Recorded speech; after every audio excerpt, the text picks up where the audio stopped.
Hey, it's Tim, Pickup Truck Plus SUV Talk. If this is your first time to the channel, welcome. On this channel, you'll find truck and SUV news, reviews, and, well, interesting stories. So like today, we're doing a review. As an example, we brought the family out to Wyoming to the farm with the 2020 Toyota Highlander. This is the Platinum version, all-wheel drive, 3.5-liter V6 in here with 8-speed transmission. And we just went out to all the dirt roads, so I'll show you some video that I shot at the farm.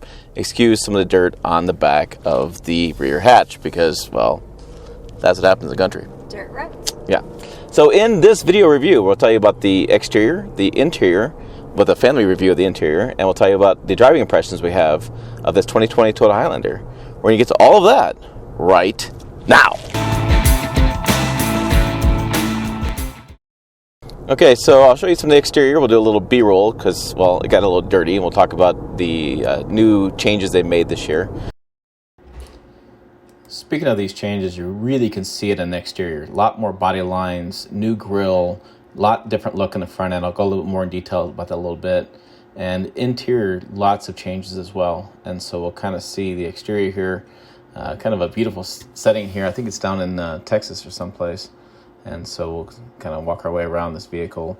We'll change the image there. Yeah, so we can see a little bit more of that side body line. You can see kind of up the doors from the bottom of the vehicle up to the doors.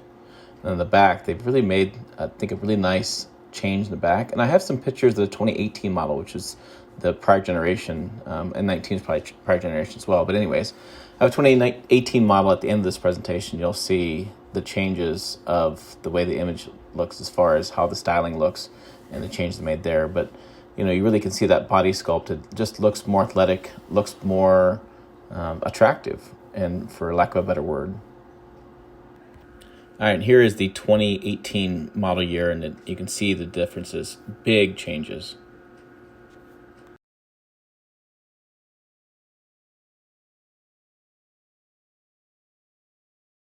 But inside the cabin, they made a bunch of new changes as well. It's still got some of the same Highlander interior. They have a little cubby spot for your cell phone below the center console, a little cubby spot above the glove box.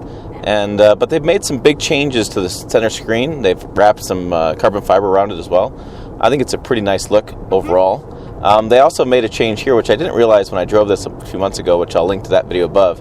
They used to have a dongle, dongle, which is a great word.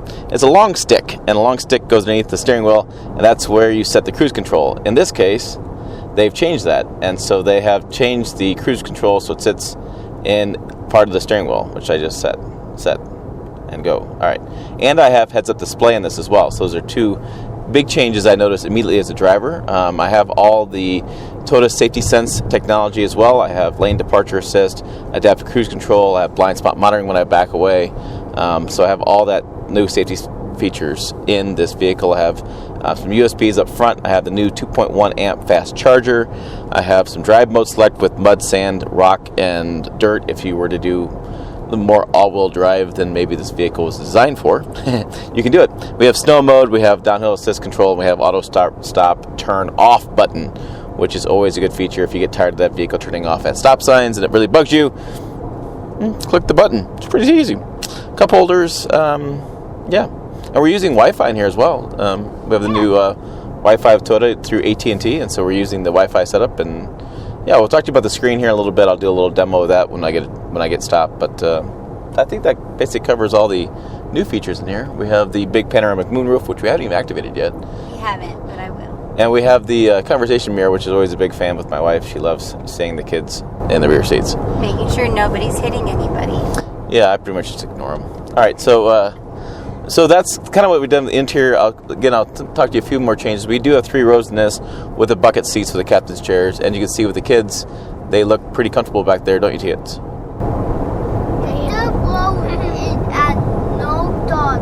All right. That's our complaint from Cody. There is no charging ports in the 3rd row. Toyota, take note. Yeah, so the kids like to sit in the 3rd row, but they can't because they didn't charge their Kindles last night and no power. Yeah, that's kind of what's going on. The driver's seat is like 12-way adjustable. I think the passenger seat is 12-way adjustable as well. I mean, back, forward, back, up, down, all that kind of different stuff. So powered seats there, and I big fan of the new steering wheel setup with the safety features built into it without the dongle. It's just cleaner inside, and big vents up front, and it's a pretty pleasurable ride, I think. Mm-hmm. So I like it. Okay, like I said, in the rear you have three row seats back here. We do have a little bit of access panels, which are interesting. I have one here to get in some electronics, and one over there to get in some electronics. But I don't have any outlets back here. No plug-ins, which is kind of irritating, especially if you go camping or something. You need something to plug in, say, a air compressor or something. You don't have that opportunity back here. We do have a few anchors. That's about it. And then these seats go down, so you have a lot more room back there. But that's probably the main, kind of downside back here. There's no really power back here, which is a little disappointing. All right, this is the 3.5-liter V6. This does come in a hybrid as well as some different engine choices.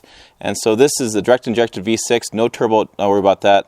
I'm on the side here, of the passenger side, I got easy access to relay, easy access to coolant, easy access to oil filter, easy access to put oil in there, and a freeze. And then over here is the winch wiper fluid, pretty decent access to the battery, and brake fluid as well, another relay box. So pretty easy to get everything. The air filter's down here too, snaps right out. So overall, I like it. It's very powerful without having any sort of turbo, anything I got to worry about, and it should be a pretty reliable engine.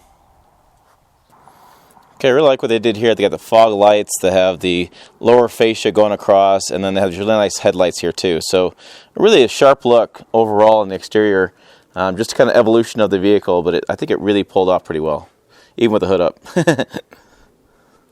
All right, so getting in and out is pretty easy. So there's lots of room to hop in and get in and out of that, and get in and out of this. So pretty simple in and out, pretty easy getting out of the vehicle. Okay, here is the price on this. This is built in Princeton, Indiana. This is a new moon dust color on the exterior, and that color does add $425 for special color. But basically, it's $48,000 is suggested price, and then total price is $51,112, $1,100 in dealing, processing, handling, but not very many options. There is a universal tablet holder, which is going to be right here, which my kids have been using. It holds a Kindle right in there, so it's pretty nice. And let's see, our fuel economy is 23, 20 city, 27 highway. So I was kind of right in that range. I got a little bit better as I was cruising along the highway, so up and down that price point as far as fuel economy. So this is a new screen. It's going to be a little bit of a glare. I apologize for that, but you can kind of cycle through the buttons here.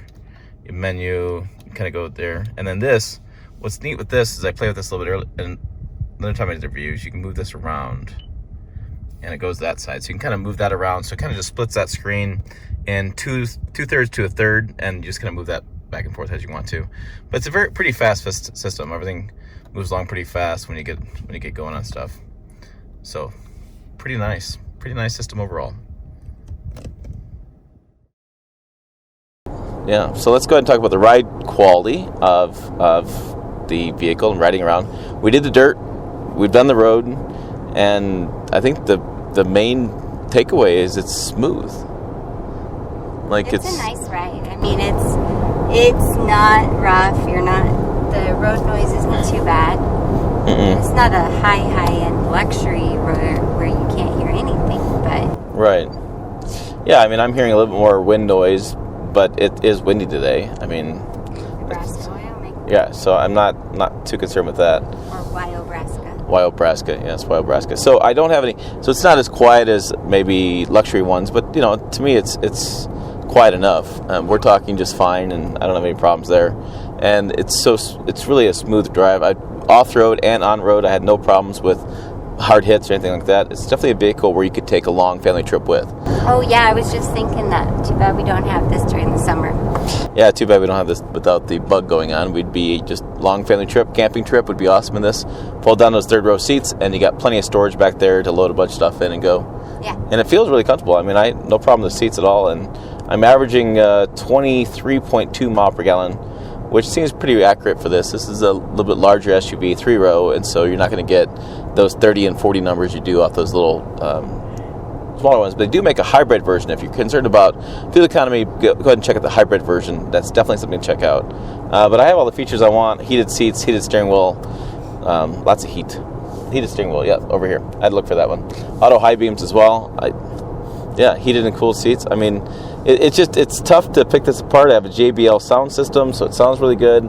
I like the styling of it. You know, they've done a lot of good work in this SUV. It's really stepped up again with Toyota's game. They keep raising the bar on their style, which has been something that they've struggled with for years, and they've always said reliability. And so when they nail that style and they nail this powertrain, I mean, I can't. It's hard to pick it apart. There's not much to say about it that are negative, because it's really that good. I haven't found a negative yet, except for the no plug-in in the third row. So there you go. For more Pickup Truck Plus SUV news, make sure you find us on pickuptrucktalk.com. Those 3 words work again on Facebook, Twitter, Instagram. Type it in. Trust me, we're there. I've done it. She's done it. Heck, the kids have done it. They can do it. You can do it too. As always, thanks for watching. I'll see you down the road.